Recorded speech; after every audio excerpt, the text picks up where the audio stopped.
AllBall TV. They scared, but I'm not. They don't like comentario. Y suscribe. The rumor is, the latest that I heard is that the iHeart thing, that ship has sailed if we want to keep OG at this price. Are you okay with that?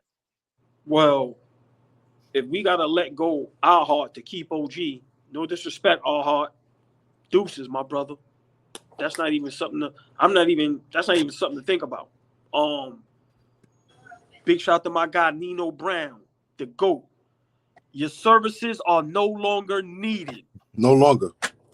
I'm sorry. Listen, if we can re-sign OG, we are championship contenders. Straight up and down. If we are healthy and all we lose is Hartenstein, which, like I said, I like Hartenstein, but this is business. We got to do what we got to do. I want OG back. But like I was telling y'all, Fleet, we can't overpay for both. There's no way in the world we give OG 40 and give Hartenstein 20. That's not going to work. So we can lose Hartenstein, re-sign OG. Lord have mercy. Listen, man. The league, the haters are shaking in their boots. What Bam Adebayo just did, just basically let everybody know, listen, man, our run is up. The Knicks is here. The Knicks is here. They call us. Real quick, Fleet, I'll let you No, go. go ahead. I'm sorry about that. This is where OG has to say to himself, okay, if I can't get, let's say I can get 40, but why not take 38? You understand what I'm saying? Why not take 37? If just to make things solid. So, yes, I want OG back. And if we have to get rid of Hartenstein, hey, man, deuces, my brother. Go ahead, Flea. But this is a move that should tell OG what we are trying to do. If he's at the crib, opted out of the last year, became a restricted free agent, and then 2 days later we trade for Mikal Bridges. So OG, now you know that your sole responsibility is not gonna always be every night to defend the best opposing player. Now you have another dog next to you that's gonna run around and give the same defensive effort that you're gonna give. And not to mention, he's gonna score the ball. So you have somebody that can take some pressure off of you, allow you to get back into your rhythm, right? You're gonna be nursing this hamstring. We hope that you come back to training camp fully healthy, ready to go, signed in a new deal. But that pressure of being the team's best defender and having so much responsibility on you is no longer. We just showed you, look, we're not gonna have you out on that island having to guard the best player every night. Look what we did. So work with us. Work with us. No, I'm not asking you to take a pay cut, but I'm also not asking you to slap us in the head and have us pay you $45 million. No. So I'm a big. We need OG back. Yes, we do. We do. But OG, don't make this hard for us, please. If y'all don't know by now, I've been saying we were a championship team in January. We will compete against anybody. This does a different level. There's no way you're giving up on OG Anunoby. Not now. They're gonna have to sign him because even if it's 50 games, you're trying to moderate his health or whatever it is. If it's 40 million, I see a balloon effect happening. They're gonna have to give him like 40 million 1 year, 25 1 year. I already see how Leon Rose is rocking. They're gonna give him the most somebody could give him is 185 million. We could give him more than that. Add a year, give him another extra 20 million, whatever it is. The point is, you don't turn this away. Not in New York. This is New York style basketball, straight defense. It's like having two again. Who do I compare it to? Flea, the 08 champion Giants, New York Giants. When you have the NASCAR, shout out to them, shout out to Strahan, also you Manura, Justin Tuck and them boys. Huh? Even the Hammer, who didn't get his ring with us. Shout out to you, my brother. Hamilton. But the point is, OG and Mikal Bridges, they present something that's just way different. Two lockdown defenders, having them on each side of the court to be able to switch. I saw that they're saying we want to compete with the Boston Celtics. is just competing with the league in general. Those are two straight up prototypical. The prototype for 3-and-D is Mikal Bridges and OG Anunoby. There's no way possible you let him go. If you gotta let Hartenstein go, you have to, because specifically in the Thibodeau system, from what we've seen with Mitchell Robinson, Precious Achiuwa, and iHeart, their best seasons have come under Tom, the General Thibodeau himself. You don't throw away OG Anunoby, because this is all-time defense that we have on our side. I need to apologize to our dog Jericho Sims. I called him Spaceman from Sunset Park last night. I'm sorry, Jericho Sims. Like, I apologize. Listen, you're not Spaceman. We need listen. We shamed Julius Randle. All right, you booed us, but I respect it now because you were telling us how you felt, and then it took you a summer, and you realized everything we were saying was true.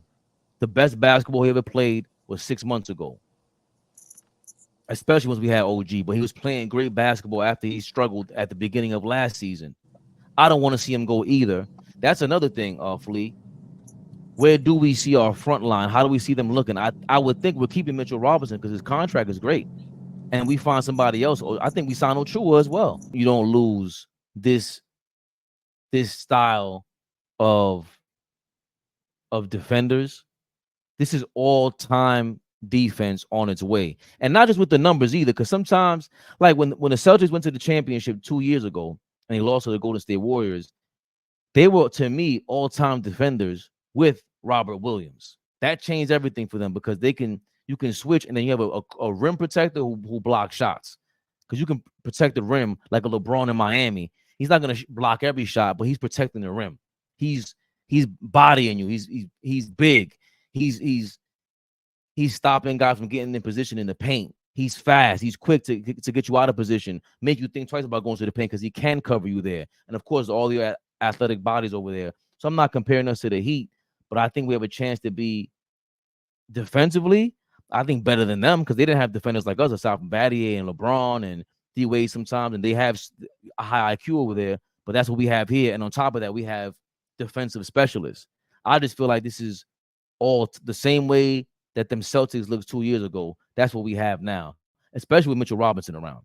That's just a game changer. And you know, Ryan Dunn has been floating around as a draft candidate, which I don't mind. I see him being more Matthias Thybulle, as everybody else is saying, because from the, especially in a short-term career, for a short-term future, I don't see him being great on offense. I just don't.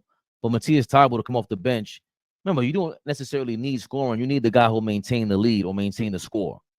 Yeah, we might have lost 6 points off the scoreboard, but how much were we up by?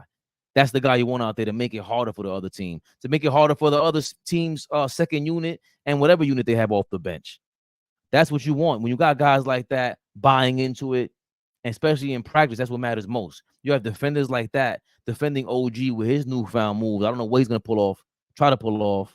I don't think he's going anywhere. I'd be shocked. And if he does, sign and trade is on the way. I said that earlier this month. What's wrong with a sign and trade if we can't keep him? It's just he's basically for who though? We can't sign and trade him just for anything. We got to explore that. We have to explore that, because if we decide to do that, that has to be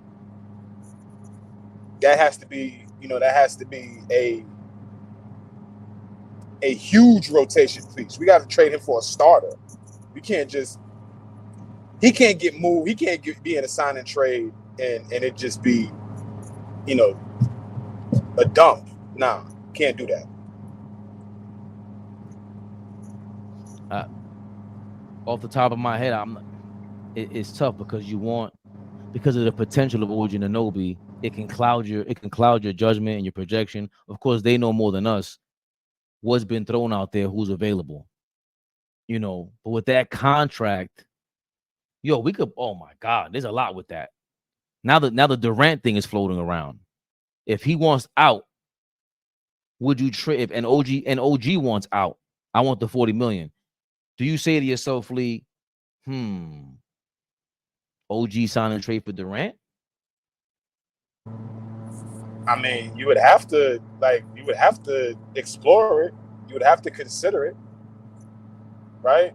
Like, if any superstar level player, if any guy that I would add to our team and not have to worry about fit and chemistry and all of that kind of stuff, it would be Kevin Durant. Like, I've said that to you guys for years now, that he is a guy that is a seamless fit. I think you can add him to any team in the NBA and he'll fit in just fine. So, yeah, if we get to the point where, you know, we don't trust paying OG $40 million a year and you know, we need the assurance that we're going to have a guy in there ready to rock and roll, then yeah, you got to look at a Kevin Durant.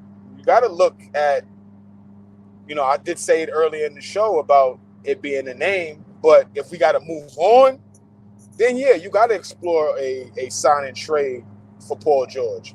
You got to explore it. You don't jump in at doing that, but you got to look at it. Who's the best defender for the Rockets? Dylan Brooks. Aside from him, because they're gonna keep him. Jabari Smith. That's what I'm thinking about. I watched that kid grow. Like, maybe we waiting for him to like become this offensive juggernaut, and that might not ever happen. Who knows? He's on his way. But defensively, Jabari Smith, I can see him being an all NBA level defender. And y'all, you know, I'm down here, so I've been watching him, and he's extremely good on the defensive end. AllBall TV. They scared, but I'm not. They don't like comentario. Y suscribe.